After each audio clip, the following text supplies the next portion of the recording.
This morning, as the concerns over the spread of Ebola rise, Brazil's health authority announced it's now monitoring two separate patients with symptoms and travel history.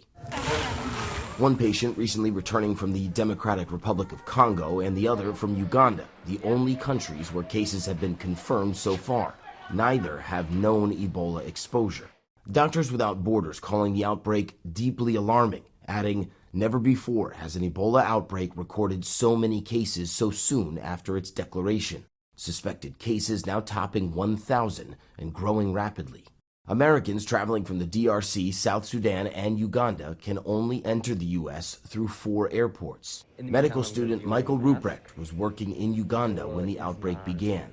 I obviously was really terrified and scared when I heard about it. Michael's flight home to Michigan was rerouted to Dulles International Airport in Virginia for a CDC and DHS mandated screening. The screening section was sort of like this makeshift camp. They had these tarps pulled up, and it was sort of these mini doctor's offices.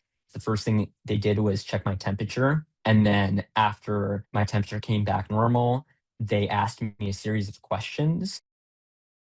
Now, Michael was eventually allowed to return home to Detroit. Meanwhile, health experts warn that Ebola symptoms mirror those of many other illnesses. So just because you get tested for Ebola does not mean that it's going to come back positive. In fact, that's exactly what happened last week with suspected cases in Europe and India that turned out to be false alarms. Matt Rivers, ABC News, New York.